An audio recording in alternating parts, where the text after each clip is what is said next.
वक्रतुण्डी महाकाय सूर्यकोटि समप्रभ निर्विघ्नं कुरु मे देव सर्वकार्येषु सर्वदा।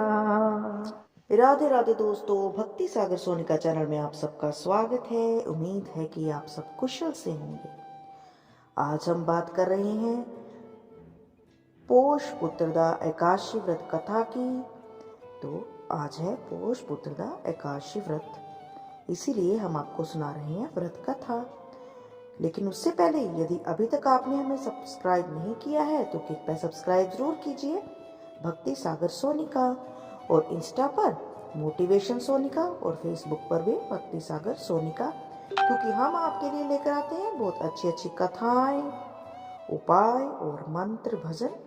और यदि आप हमारा डेली व्लॉग देखना चाहते हैं तो आप हमारे दूसरे चैनल पर जा सकते हैं, mister and Mrs Devraj Sharma.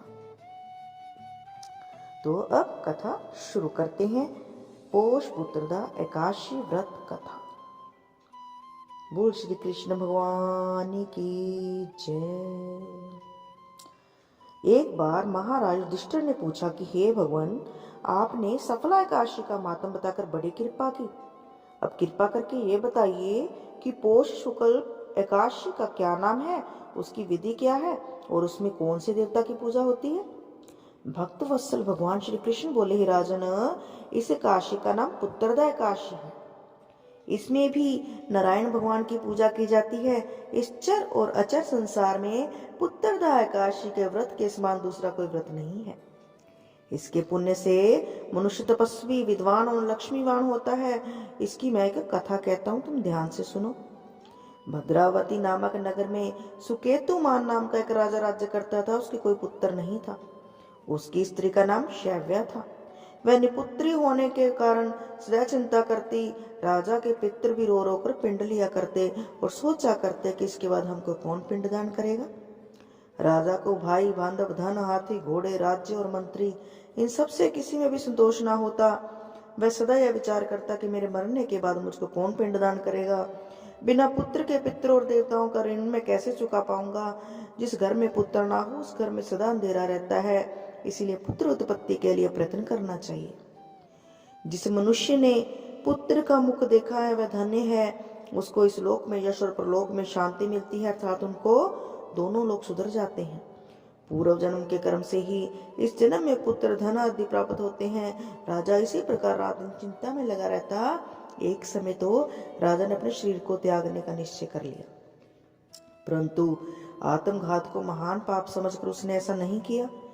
एक दिन राजा ऐसा ही विचार करता हुआ अपने घोड़े पर चढ़कर वन को चल दिया और पक्षियों और वृक्षों को देखने लगा।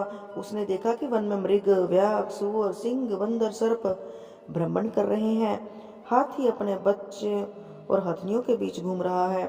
इस वन में कहीं तो गिद्दड़ अपने कर्कश स्वर में बोल रहा है, कहीं उल्लू ध्वनि कर रही है।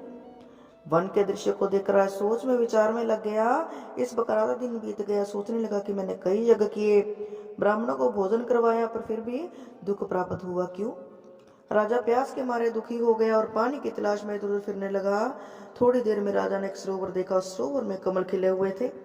हंस, मगरमच्छ आदि विहार कर रहे थे। उस सरोवर के चारों तरफ मुनियों के आश्रम बने हुए हैं।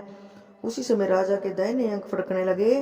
राजा शुभ शगुन समझकर घोड़े से उतरकर मुनियों को प्रणाम करने के लिए चला गया। राजा को देखकर मुनियों ने कहा, राजन, हम तुमसे प्रसन्न हैं, मांगो। क्या मांगते हो महाराज? आप कौन हैं और किसके लिए यहाँ आए, कृपा करके बताइए। मुनि कहने लगे कि राजन, आज संतान देने वाला पुत्रदा एकादशी व्रत है। हम लोग विश्वदेव हैं और इस सरोवर में स्नान करने के लिए आए हैं। सुनकर राजा कहने लगा, महाराज, मेरे भी संतान नहीं।